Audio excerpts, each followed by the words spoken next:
बैठे, आपको मुझे ये उपदेश करने की आवश्यकता नहीं, आप सिंधी भाषा को अच्छी तरह जानते, लेकिन अपने घर में ध्यान दीजिए, नई पीढ़ी उसको भूल रही है, भूलना नहीं है। आने वाली नई पीढ़ी अपने मूल निवास स्थान को नहीं भूले, अपने पूर्वजों को न भूले, अपनी भाषा को नहीं भूले। राष्ट्र इसी में से जीवित रहता है और सिंधी भाषा की स्मृति, सिंधी भाषा का ज्ञान, सिंध की स्मृति और सिंध के महापुरुषों का इतिहास, ये भारतीय भाषा का ज्ञान है, भारतीय पूर्वजों का इतिहास है, भारत के भूभाग की स्मृति है। उसको भूल जाऊंगा तो मैं अपने कंधों को भूल जाऊंगा, मैं मेरे पैर की चिंता करना भूल गया, बाकी सब अच्छा हूं और चल रहा हूं, और पैर को टेढ़ा मेढ़ा डाल दिया तो पैर मोच खाता है और सारे शरीर को बैठ जाना पड़ता है, बिस्तर में लेटना पड़ता है, 2-3 दिन चलने फिरने लायक नहीं है। जब तक वो ठीक नहीं होता तब तक मेरा चलना फिरना बंद होगा। तो सभी को याद रखना है और हमको तो विशेष रूप से याद रखना है, क्योंकि हमको सीधी वो विरासत मिली। उस विरासत को याद रखना, क्योंकि आज दुनिया में फिर से वही लड़ाई है, सारे दुनिया के मानव उसी लड़ाई को लड़ रहे हैं और उनको कोई सेनापति दूसरा मिलेगा नहीं भारत के सिवा।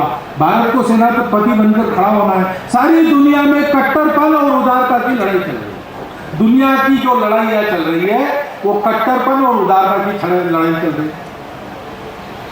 कपट और सरल धर्म युद्ध की लड़ाई चल रही है, धर्म योद्धा की और कपट योद्धा की लड़ाई चल रही है, सारी दुनिया में चल रही है। सारी दुनिया में एकांतिक कट्टरपन की दृष्टि और सबको साथ लेकर चलने वाली, एक के साथ सबका और सबके साथ एक का विकास साधने वाली दृष्टि, इसकी लड़ाई चल रही है। सारी दुनिया में सब देशों के लोग लड़ रहे हैं, लेकिन उनको रास्ता दिखाने वाला, व्यूह रचना समझाने वाला, अपने युद्ध को जीतने के लिए अपनी कला कैसे हो यह समझाने वाला सेनापति नहीं है। सेनापति देने का काम भारतवर्ष का है, तो भारतवर्ष को खड़ा होना पड़ेगा। और भारतवर्ष बिना अपनी सब भाषाओं के, बिना अपने सब प्रांतों के लोगों के, बिना अपने सब प्रांतों के भूभाग के खड़ा नहीं हो सकता। और इसलिए आज भारत अखंड नहीं है, लेकिन अखंड भारत है, वहां के हिंदुओं के हृदय में और हमारे हृदय में सुरक्षित है। उसको इतना बलवान बनाना है कि अपने भौतिक रूप को भी भूमि सहित लेकर वो वैभव संपन्न, शक्ति संपन्न समरस बनकर खड़ा हो। हमको सत्य को प्रकट करना है, हमको और कुछ नहीं करना। सत्य के पीछे हमारे जीवन की ताकत खड़ी रही तो सत्य की विजय निश्चित है। सत्य कभी मरता नहीं, सत्य की जीवंत रहने की ताकत है। सत्य अमर है क्योंकि सत्य ईश्वर का अंश है। ईश्वर ही सत्य है, सत्य ही ईश्वर है।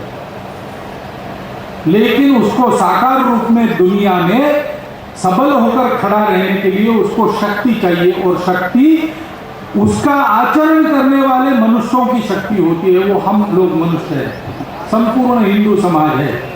अपने सब भाषा भाषी लोगों के साथ वो हिंदू समाज खड़ा हो,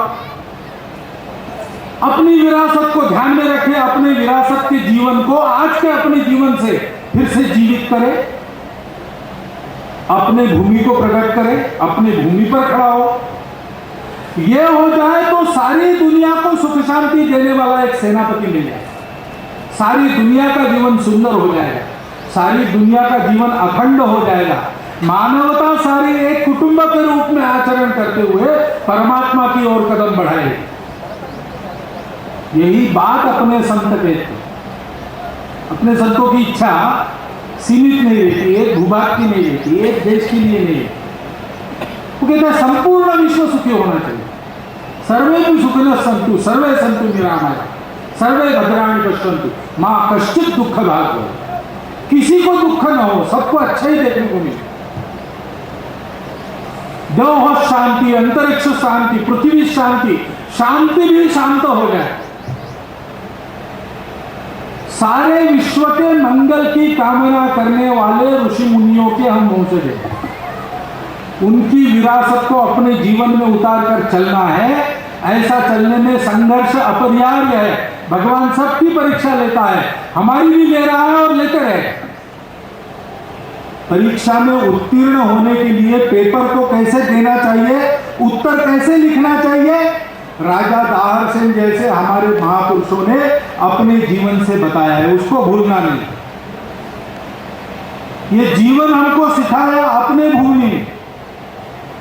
आप कल्पना कीजिए, दुनिया में हमको जीना है और अगर भूमि मिली है अरबस्तान जैसी, जहां भूमि कुछ नहीं है, तो हमारे सामने क्या चारा रहता। हम भी रेगिस्तान से आने जाने वाले व्यापारिक काफिलों की सेवा करते, छोटे छोटे काम ईमानदारी से, सस्ते में, ज्यादा समय लगाकर प्रामाणिकता से करते, क्योंकि वो कोई परमानेंट नौकरी नहीं है। आज का काम कल फिर से मिलना चाहिए। और ये नहीं करते बनता, अहंकार प्रचंड है तो हाथ में तलवार लेकर उनको लूटते। हम लुटारू होते तो हमको भी लूटने वाले पैदा होते, तो हमको सदा तैयार रहना पड़ता। ऐसे ही हमारा स्वभाव बनता। हमारा स्वभाव ऐसा नहीं बना। क्यों नहीं बना? हिमालय के दोनों भुजाओं में सागर पर्यंत फैली हमारी भारत भूमि विविधता से भरी हुई है, सब कुछ देती है, सबको देती है, सबके लिए पर्याप्त है। लड़ाई झगड़े करने की जरूरत नहीं है। अपनी मेहनत करो, अपने भूमि में खूब कमाओ, खूब खाओ, सबको देते जाओ।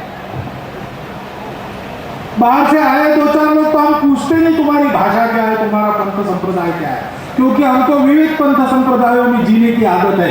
विविध भाषाओं के बोलने वाले हम सब लोग एक कुटुंब के नाते इकट्ठा रह सकते हैं, हमारी आदत है। हम उनको भी नहीं पूछते, आओ बसो, तुम भी बसो, तुम भी खाओ। हमको मतांतरण करने की जरूरत नहीं। सारी दुनिया मिलकर कैसे चल सकती है, इसका नमूना हमारा जीवन है, हमारे जीवन की विरासत। क्यों? क्योंकि हमारी भूमि ऐसी है। उस मातृभूमि को नहीं भूलना। उसके बिना हमारा धर्म संस्कृति भी नहीं है, क्योंकि उसी ने हमको इस दिशा में भेजा।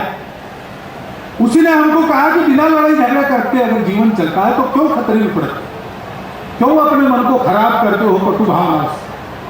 सत्य पर चलो, अहिंसा पर चलो, प्रेम से रहो, मिलजुल कर चलो। ऐसा करते करते हमने सारी दुनिया के मूल को, ईश्वर को साक्षात कर लिया। उस भूमि का प्रताप है।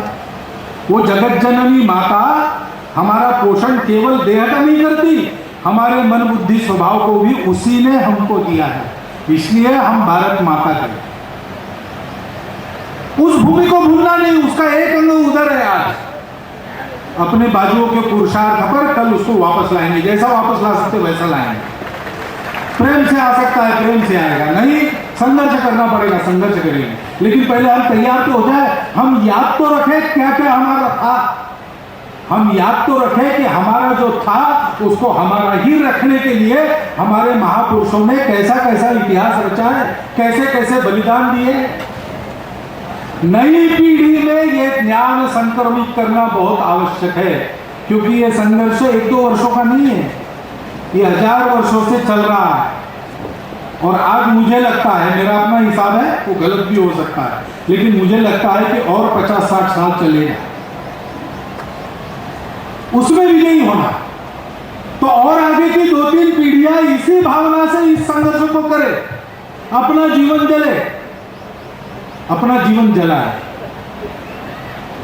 भारतवर्ष के जीवन में आज एक क्षरण नजर में आ रहा है। बाकी कोई खतरा हमारे लिए नहीं है। बाकी खतरे तो हमारे यहाँ हजारों वर्षों से नाच रहे। हमने उसको अपने इतिहास में और अपने वर्तमान में 10-10 हजार का चढ़ा, वो हमको समाप्त नहीं कर सकते। लेकिन जिस कारण 1000 वर्ष के संघर्ष के बाद भी वो नाच रहे हैं, वो हमारी अपनी दुर्बलता है। वो दुर्बलता को दूर हटाना, हमारी अपनी कमियों को दूर करना।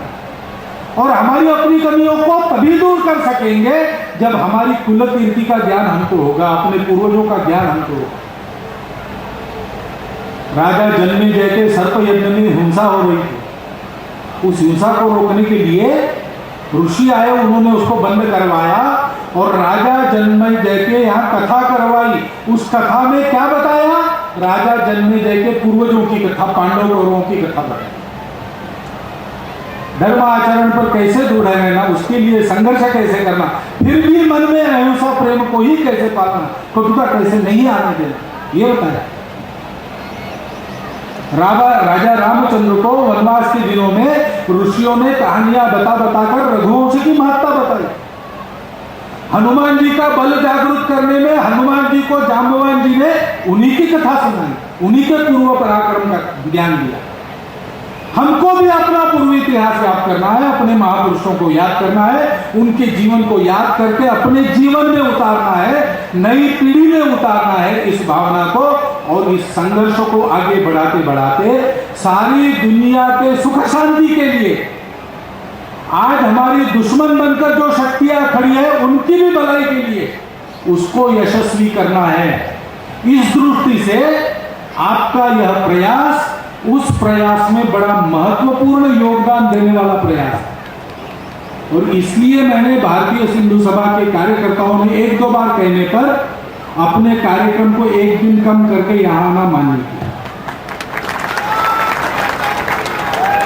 यहां आने पर जब मैंने देखा कि यहां सब सारे संतम रत्न विद्यमान है तो मुझे लगा कि मैं यहां नहीं आता तो भी चलता, क्योंकि जो मुझे कहना है उसकी याद उन्होंने आपको दूसरे शब्दों में अभी मेरे सामने दी।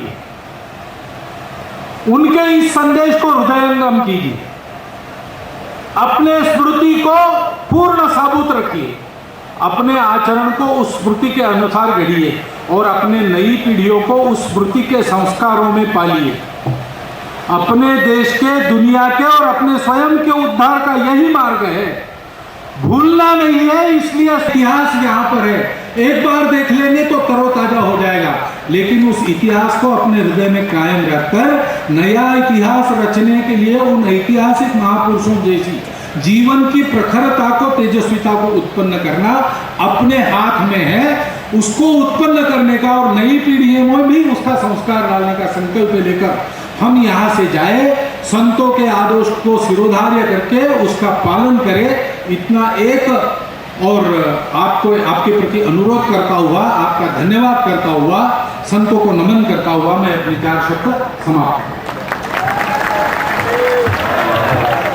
बहुत बहुत धन्यवाद। आज ऐसा विहंगम दृश्य सिंधुपति महाराजा दाहार सिंह के 1300वें बलिदान दिवस के उपलक्ष्य में श्रद्धांजलि कार्यक्रम में परम पूजनीय सरसंघचालक जी का आशीर्वाद, संतों महात्माओं का आशीर्वाद और देश भर से पधारे हुए सभी कार्यकर्ताओं द्वारा श्रद्धा सुमन अर्पित करने का अवसर।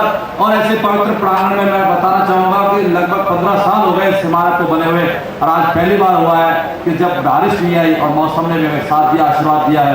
मैं कार्यक्रम की अंतिम कड़ी में राष्ट्रीय महामंत्री सम्मान्य घनश्याम दास जी को जैसी निवेदन करूंगा कि सबका आभार प्रकट करने के लिए पधारे हैं। सम्मान्य घनश्याम दास।